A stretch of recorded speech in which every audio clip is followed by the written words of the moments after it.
अगर आप भी लेना चाहते हैं देश दुनिया की तमाम जानकारी तो आज ही सब्सक्राइब करें हमारे चैनल को। साथ ही नीचे दिए बेल आइकन को जरूर दबाएं ताकि हर अपडेट आप तक पहुंच सके। नमस्कार, प्रभाव साक्षी न्यूज नेटवर्क के खास कार्यक्रम पार्लियामेंट डायरी में आप सभी का स्वागत है। संसद का मानसून सत्र आज अनिश्चितकाल के लिए स्थगित हो गया। इससे पहले दोनों सदनों में जमकर कामकाज हुआ। 14 सितंबर से शुरू हुआ ये सत्र। वैसे तो 1 अक्टूबर तक चलना था, लेकिन जिस तरीके से कोरोना वायरस का प्रभाव बढ़ता जा रहा है, प्रसार बढ़ता जा रहा है, उसको देखते हुए सत्र को पहले अनिश्चितकाल के लिए स्थगित कर दिया गया। इससे पहले सारे विधायी कामकाज निपटा लिए गए। अगर हम उत्पादकता की दृष्टि से देखें तो यह सत्र बहुत ज्यादा प्रभावी रहा। लोकसभा ने तो नया कीर्तिमान बना दिया है। 167% कामकाज वहां पर हुआ है। और अगर हम देखें तो 23 घंटे अतिरिक्त बैठा है सदन और विधायी काम निपटाए हैं। राज्यसभा में भी अगर रविवार का अगर हम हंगामा छोड़ दें, जो हमारे विपक्ष है उसका जो बहिष्कार था उसको छोड़ दें, तो कामकाज काफी अच्छा रहा। 96% उत्पादकता रही है और दोनों सदनों ने जमकर कामकाज किया है। चाहे शनिवार को देर रात तक बैठना हो, रविवार को देर रात तक बैठना हो, सदनों ने मिलकर कामकाज निपटाया है। और कुल मिलाकर अगर हम देखें तो आप देखिए कि चाहे चीन के मुद्दे पर रक्षा मंत्री का दोनों सदनों में बयान हो, जिसमें कि हमारे जो विपक्ष है उसका भी समर्थन सरकार को मिला और चीन मुद्दे पर सदन ने एकजुटता दिखाई, संसद ने एकजुटता दिखाई। इसके अलावा कोरोना पर चर्चा हुई, लॉकडाउन पर चर्चा हुई, प्रवासी श्रमिकों के मुद्दे पर चर्चा हुई और भी कई अन्य सारे महत्वपूर्ण मुद्दे आए हैं इस जो मानसून सत्र था उसमें। हालांकि कुछ अप्रिय बातें भी हुई, जैसे अगर हम रविवार को देखें तो उपसभापति के साथ जो व्यवहार किया गया वो भी एक मुद्दा रहा। लेकिन कुल मिलाकर अगर हम देखें तो काफी कामकाज हुआ है। कृषि संबंधी विधेयकों को मंजूरी मिलना इस सत्र की बहुत बड़ी उपलब्धि रही है। श्रम सुधार संबंधी विधेयक जो पारित हो गए हैं वो बहुत बड़ी उपलब्धि रही है। कंपनी नियम संशोधन विधेयक था उसको मंजूरी मिल गई है। जो सहकारी बैंक हैं उनको आरबीआई के दायरे में लाने में, आरबीआई के नियमों के दायरे में लाने में जो सफलता मिली सरकार को, ऐसे बहुत सारी उत्पादकता वाली चीजें रही हैं जो देश के लिए बड़ी उपलब्धि रही है। आज का ये जो कार्यक्रम है इसमें हम दिखाते हैं आपको कि किस तरीके से दोनों सदनों में आज कामकाज हुआ, क्या क्या विधेयक पारित हुए हैं, कौन से अब जो सदस्य हैं उन्होंने लोक महत्व के क्या क्या मुद्दे उठाए, ये रिपोर्ट दिखाते हैं आपको। और फिर अंत में दिखाएंगे आपको कि किस तरीके से हमारे जो लोकसभा अध्यक्ष हैं, जब सदन की कार्यवाही का समापन हो रहा था अनिश्चितकाल के लिए, तब उन्होंने क्या कहा जो लोकसभा की उत्पादकता है उसके बारे में। लोकसभा में कांग्रेस के नेता अधीर रंजन चौधरी और पार्टी के कुछ अन्य सांसदों ने बुधवार को संसद भवन के बाहर हाथों में धान की फसल लेकर हाल ही में पारित कृषि विधेयकों के खिलाफ प्रदर्शन किया। इसके साथ ही कांग्रेस और कई अन्य विपक्षी दलों के सांसदों ने इन विधेयकों को लेकर संसद भवन परिसर में भी प्रदर्शन किया। अधीर रंजन चौधरी, दीपक बैज, गुरजीत सिंह औजला और कुछ अन्य सदस्यों ने संसद भवन के बाहर विजय चौक पर हाथों में धान की फसल लेकर कृषि विधेयकों के खिलाफ प्रदर्शन किया। विपक्षी दलों के कई राज्यसभा सदस्यों ने दोपहर के समय संसद परिसर में मौन प्रदर्शन किया, तो शाम के समय विपक्ष के कई लोकसभा सदस्यों ने प्रदर्शन किया। विरोध प्रदर्शन कर रहे सांसद अपने हाथों में तख्तियां लिए हुए थे, जिन पर किसानों को बचाओ, मजदूरों को बचाओ, लोकतंत्र को बचाओ जैसे नारे लिखे थे। विरोध प्रदर्शन के दौरान राज्यसभा के विपक्षी सांसदों ने संसद भवन परिसर में महात्मा गांधी की प्रतिमा से भीमराव अंबेडकर की प्रतिमा तक मार्च निकाला। वह कुछ देर महात्मा गांधी की प्रतिमा के सामने कतारबद्ध होकर खड़े भी हुए। कांग्रेस, तृणमूल कांग्रेस, सीपीआई, सीपीआईएम, द्रमुक, राष्ट्रीय जनता दल, आम आदमी पार्टी, समाजवादी पार्टी और राष्ट्रवादी कांग्रेस पार्टी के सदस्यों ने विरोध प्रदर्शन में हिस्सा लिया। उधर लोकसभा में बुधवार को विभिन्न दलों के सदस्यों ने जनसंख्या नियंत्रण कानून बनाने की मांग समेत देश में बाढ़ की स्थिति, सड़क निर्माण आदि से जुड़े कई अन्य मुद्दे उठाए। शून्यकाल के दौरान भाजपा सांसद उदय प्रताप सिंह ने सरकार से आग्रह किया कि जनसंख्या नियंत्रण करने के लिए कानून बनाया जाए। सिंह ने बढ़ती जनसंख्या का उल्लेख किया और कहा कि यह देश के सामने बड़ी समस्या बन गई है। उन्होंने कहा कि प्रधानमंत्री नरेंद्र मोदी के नेतृत्व में अनुच्छेद 370 को खत्म किया गया, राम मंदिर का मार्ग प्रशस्त किया गया, 3 तलाक का कानून पारित किया गया। भाजपा सदस्य ने कहा, मैं सरकार से आग्रह करता हूं कि जनसंख्या नियंत्रण करने वाला दुनिया का सबसे बड़ा कानून बनाया जाए। भाजपा के सतीश गौतम ने अलीगढ़ मुस्लिम विश्वविद्यालय में अनुसूचित जाति, जनजाति और ओबीसी वर्गों के बच्चों के लिए आरक्षण की व्यवस्था की मांग की। गौतम ने कहा कि एएमयू में कोई आरक्षण नहीं मिलता है, जिसके कारण अनुसूचित जाति, अनुसूचित जनजाति, अन्य पिछड़े वर्ग के बच्चे वंचित रह जाते हैं। इस विषय पर ध्यान दिया जाए ताकि गरीब बच्चों को शिक्षा प्राप्त करने में मदद मिल सके। इस बीच संसद ने बुधवार को 3 प्रमुख श्रम सुधार विधेयकों को मंजूरी दे दी, जिनके तहत कंपनियों को बंद करने की बाधाएं खत्म होगी और अधिकतम 300 कर्मचारियों वाली कंपनियों को सरकार की इजाजत के बिना कर्मचारियों को हटाने की अनुमति होगी। राज्यसभा ने बुधवार को उपजीविका जन्य सुरक्षा, स्वास्थ्य और कार्यदशा संहिता 2020, औद्योगिक संबंध संहिता 2020 और सामाजिक सुरक्षा संहिता 2020 को चर्चा के बाद ध्वनिमत से पारित कर दिया। इस दौरान 8 विपक्षी सांसदों के निलंबन के विरोध में कांग्रेस सहित विपक्ष के ज्यादातर सदस्यों ने सदन की कार्रवाई का बहिष्कार किया। लोकसभा ने इन तीनों संहिताओं को मंगलवार को पारित किया था और अब इन्हें राष्ट्रपति की मंजूरी के लिए भेजा जाएगा। उधर राज्यसभा ने मौजूदा वित्त वर्ष के लिए भारत की संचित निधि से एक निश्चित राशि के भुगतान को अधिकृत करने वाले विनियोग संख्या 3 विधेयक 2020 और विनियोग संख्या 4 विधेयक 2020 को बुधवार को लौटा दिया। लोकसभा ने 19 सितंबर को विधेयकों को पारित किया था और उच्च सदन ने बिना चर्चा के ध्वनिमत से इन्हें लौटा दिया। विनियोग संख्या 4 विधेयक 2020 वित्त वर्ष 2020-21 की सेवाओं के लिए भारत की संचित निधि से कुछ और धन के भुगतान को अधिकृत करता है। वहीं विनियोग संख्या 3 विधेयक 2020 भारत की संचित निधि से 31 मार्च 2017 को समाप्त हुए वित्त वर्ष के दौरान कुछ सेवाओं पर खर्च राशि की पूर्ति के लिए धन के विनियोजन को अधिकृत करता है। ये राशि इन सेवाओं के लिए और उस वर्ष के लिए प्रदान की गई राशि के अतिरिक्त है। विनियोग विधेयक धन विधेयक होता है जो सरकार को किसी वित्त वर्ष के दौरान अपने अतिरिक्त खर्चे की पूर्ति के लिए भारत की संचित निधि से धन लेने की अनुमति देता है। इसके अलावा संसद ने बुधवार को योग्य वित्तीय अनुबंधों के द्विपक्षीय शुद्धिकरण के लिए कानूनी ढांचा मुहैया कराने वाले एक विधेयक को पारित किया। अर्हित वित्तीय संविदा द्विपक्षीय नेटिंग विधेयक 2020 को बुधवार को राज्यसभा की मंजूरी मिल गई। लोकसभा ने इस विधेयक को रविवार को पारित किया था। इस कानून के तहत योग्य वित्तीय अनुबंधों के शुद्धिकरण की अनुमति दी गई है। यहाँ शुद्धिकरण का आशय वित्तीय अनुबंधों के ऋण निपटान और अन्य जोखिमों को कम करने से है। वित्त मंत्री निर्मला सीतारमण ने इस विधेयक को देश में वित्तीय स्थिरता के लिए महत्वपूर्ण बताया और कहा कि यह 2 पक्षों के द्विपक्षीय शुद्धिकरण के लिए कानूनी आधार मुहैया कराता है। उधर संसद ने बुधवार को जम्मू कश्मीर आधिकारिक भाषा विधेयक 2020 को मंजूरी प्रदान कर दी, जिसमें 5 भाषाओं हिंदी, अंग्रेजी, उर्दू, कश्मीरी और डोगरी को केंद्र शासित प्रदेश की आधिकारिक भाषा का दर्जा देने का प्रावधान है। विधेयक पर हुई चर्चा का जवाब देते हुए गृह राज्य मंत्री जी किशन रेड्डी ने कहा कि जम्मू कश्मीर के 74% लोगों की भाषा कश्मीरी और डोगरी है, किंतु इन भाषाओं को 70 साल तक राज्य की आधिकारिक भाषा नहीं बनाकर लोगों को उनकी आकांक्षाओं से वंचित रखा गया। इसके अलावा संसद ने बुधवार को विदेशी अभिदाय विनियमन संशोधन विधेयक 2020 को मंजूरी दे दी, जिसमें विदेशी अंशदान प्राप्त करने वाले गैर सरकारी संगठनों के कामकाज में पारदर्शिता के लिए जरूरी प्रावधान किए गए हैं। सरकार ने स्पष्ट किया कि यह विधेयक किसी एनजीओ के खिलाफ नहीं है और इसका मकसद पारदर्शिता को बढ़ावा देना है। इस विधेयक के प्रावधान के अनुसार किसी एनजीओ के पंजीकरण के लिए उसके पदाधिकारियों का आधार नंबर देना होगा। राज्यसभा ने बुधवार को इस विधेयक को मंजूरी प्रदान कर दी। लोकसभा इसे पहले ही पारित कर चुकी है। उधर राज्यसभा ने बुधवार को केंद्रीय मंत्री हरदीप सिंह पुरी, सपा नेता रामगोपाल यादव और कांग्रेस के राज बब्बर सहित अपने 11 सदस्यों को विदाई दी, जो इस साल नवंबर में सेवानिवृत्त होंगे। सुबह जरूरी दस्तावेज सदन के पटल पर रखे जाने के बाद सभापति एम वेंकैया नायडू ने जिक्र किया कि उत्तर प्रदेश और उत्तराखंड के 11 सदस्य नवंबर में सेवानिवृत्त हो रहे हैं। इन सदस्यों में नागरिक उड्डयन मंत्री हरदीप सिंह पुरी, भाजपा सदस्य नीरज शेखर और अरुण सिंह, सपा के रामगोपाल यादव, रवि प्रकाश वर्मा, जावेद अली खान और चंद्रपाल सिंह यादव, कांग्रेस के राज बब्बर और पीएल पुनिया तथा बसपा के वीर सिंह और राजा राम शामिल हैं। सभापति एम वेंकैया नायडू ने सेवानिवृत्त हो रहे सदस्यों को उनके भविष्य के लिए शुभकामनाएं देते हुए सदन और विभिन्न संसदीय समितियों में उनके योगदान का उल्लेख किया। उन्होंने कहा कि उन्हें उम्मीद है कि कई सदस्य पुनर्निर्वाचित होकर वापस आएंगे। नायडू ने कहा जो सदस्य वापस नहीं आएंगे उनकी कमी खलेगी।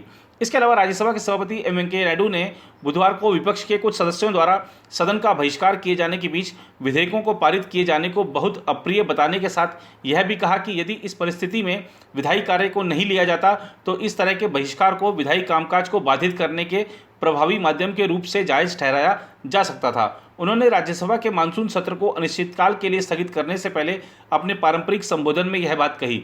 रविवार को कृषि क्षेत्र से जुड़े 2 महत्वपूर्ण विधेयकों के पारित होने के दौरान अमर्यादित व्यवहार के कारण सोमवार को विपक्ष के 8 सदस्यों को शेष सत्र के लिए निलंबित किया गया था।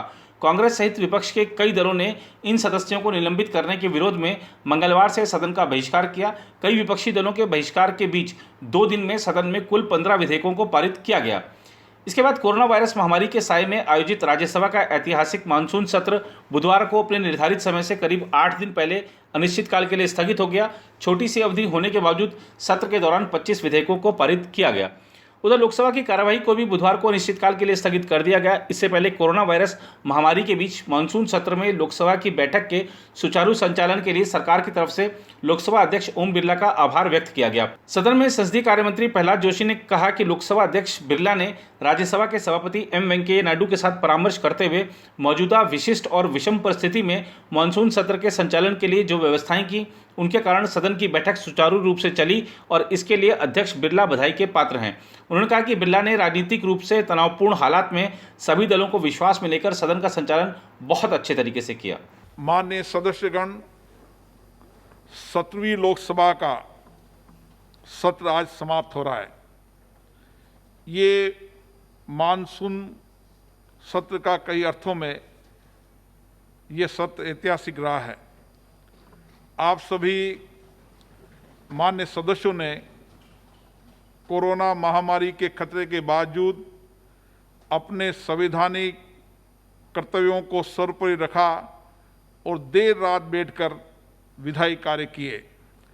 आपने पूरे सत्र के दौरान स्वास्थ्य संबंधी सभी प्रोटोकॉल्स का पूरी तरह का पालन किया। इसके लिए मैं आप सभी को साधुवाद देता हूं, धन्यवाद देता हूं। आपके सक्रिय सहयोग और सकारात्मक भागीदारी के कारण ही इस सत्र में सदन ने कार्य उत्पादकता के नए कीर्तिमान स्थापित किए। वैश्विक महामारी के दौरान भी इस सत्र में कार्य उत्पादकता 167% रही, जो अन्य सत्रों की तुलना से अधिक है। इस उपलब्धि के लिए आप सभी मान्य सदस्य बधाई के पात्र हैं। वर्तमान परिस्थितियों के कारण इस बार सदन के साथ साथ पूरे संसद परिसर में संक्रमण से सुरक्षा के व्यापक इंतजाम किए गए। देश के संसदीय इतिहास में ऐसा पहली बार हुआ है कि माननीय सदस्यों ने संसद के दोनों सदनों, लोकसभा एवं राज्यसभा के कक्षों और इनकी दीर्घाओं में सदन की कार्रवाई में हिस्सा लिया। जैसा कि आप सब विदित हैं, मानसून सत्र 14 सितंबर 2020 को आरंभ हुआ। इस सत्र के दौरान हमने 10 बैठकें की, जो बिना किसी अवकाश के शनिवार और रविवार को भी आयोजित की गई। इन बैठकों के लिए निर्धारित कुल 37 घंटों की तुलना में कुल 60 घंटे की कार्रवाई संपन्न हुई। इस सत्र में महत्वपूर्ण विधायी और अन्य कार्य का निपटान हुआ।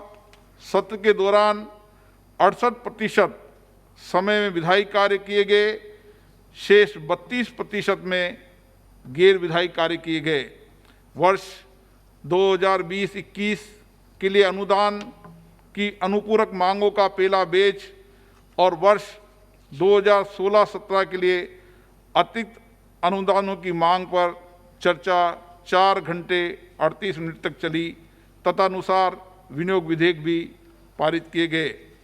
वर्तमान सत्र के दौरान 16 सरकारी विधेयक पूरे स्थापित किए गए। कुल मिलाकर 10 बैठकों में 25 विधेयक पारित हुए। इन सभी विधेयकों पर चर्चा हुई। सदन में पारित हुए कुछ महत्वपूर्ण विधेयक थे।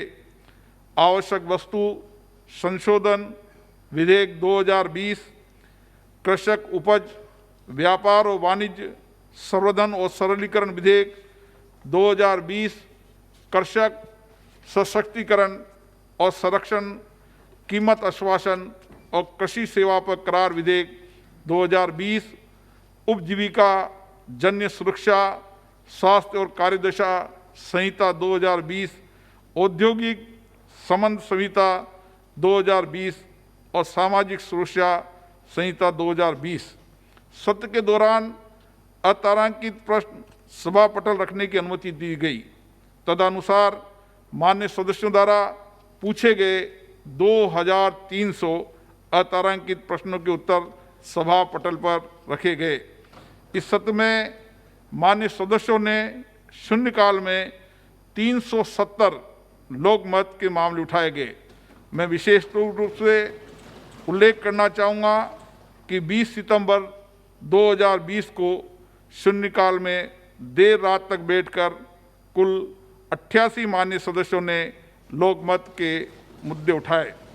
सत्र में बैलेट के अलावा 230 सदस्यों को भी अपने विषय उठाने का अवसर मिला। माननीय सदस्यों द्वारा नियम 377 के अधीन लोकमत के 181 मामले भी उठाए गए। मुझे सदन में बताते खुशी हो रही है कि नियम 377 के अधीन उठाए जाने वाले मामलों पर मंत्रालय द्वारा शीघ्र उत्तर प्राप्त करने के लिए पहल की गई, जिसके परिणाम स्वरूप 15वीं लोकसभा में जहां 77% उत्तर प्राप्त होते थे, वहीं 17वीं लोकसभा में 98.34% उत्तर मंत्रालयों से मान्य सदस्यों को प्राप्त हुए। मेरा निरंतर प्रयास रहा है कि मान्य सदस्यों को मंत्रालय से 1 माह की निर्धारित अवधि के अंदर उत्तर प्राप्त हो सके। माननीय मंत्रियों द्वारा विभिन्न महत्वपूर्ण विषयों पर 40 वक्तव्य दिए गए हैं। इसमें से कोविड-19 महामारी, कृषि क्षेत्र में न्यूनतम समर्थन मूल्य तथा लद्दाख सीमा के पास घटित हो रहे घटनाक्रम पर संबंधित मंत्रियों द्वारा वक्तव्य शामिल है। इस सत्र के दौरान संबंधित मंत्रियों ने कुल 855 पत्र सभा पटल पर रखे गए। सभा में देश में कोविड वैश्विक महामारी के संबंध में 193 के अंतर्गत एक अल्पकालीन चर्चा भी की गई, जो 5 घंटे 8 मिनट तक चली। चर्चा संबंधित मंत्री के उत्तर के साथ समाप्त हुई। इस सत्र में विभिन्न महत्वपूर्ण मुद्दों पर चर्चा कराने, विधायी कार्य संपन्न कराने के लिए सभा की कार्रवाई निर्धारित समय के अतिरिक्त 23 घंटे से अधिक देर तक चली। मैं माननीय उपराष्ट्रपति जी का भी आभार व्यक्त करता हूं, जिनके निरंतर सहयोग और मार्गदर्शन से सभा का आयोजन सफलतापूर्ण करने में सहायता मिली। मैं सभा की कार्रवाई पूरा करने में सभापति तालिका में शामिल मेरे माननीय सदस्यों के प्रति भी आभार व्यक्त करता हूं।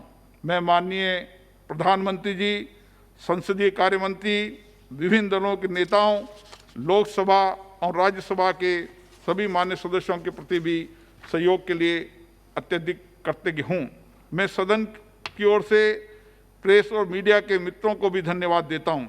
मैं सभा को प्रदान की गई समर्पित और त्वरित सेवाओं के लिए NIC, Lok Sabha TV, Rajya Sabha TV, Lok Sabha Rajya Sabha के महासचिव, लोकसभा राज्यसभा के सचिवालयों के अधिकारी कर्मचारियों को भी धन्यवाद देता हूं। सत्र के सुचारू रूप से आयोजन के लिए दोनों सचिवालयों के बीच कई दौर की बैठकें हुई।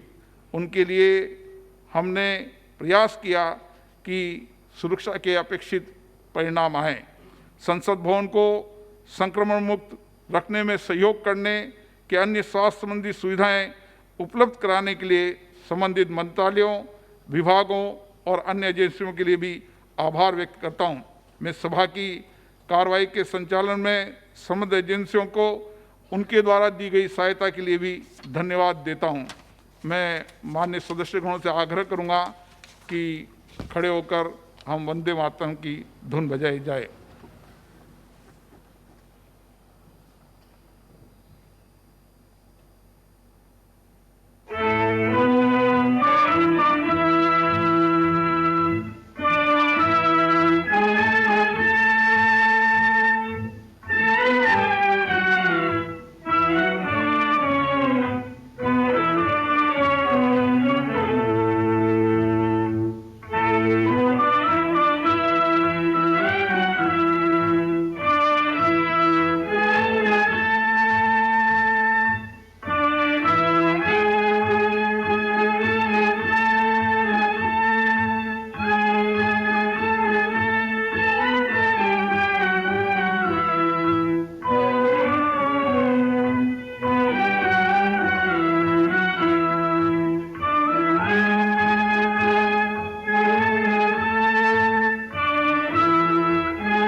सभा की कार्रवाई अनिश्चित काल के लिए स्थगित की जाती है। तो ये थी दोनों सदनों से जुड़ी अहम जानकारियां। संसद के अगले सत्र में फिर हम जुड़ेंगे आपके साथ और बताएंगे दोनों सदनों में ऐसा क्या हुआ जो आपके लिए जानना है जरूरी।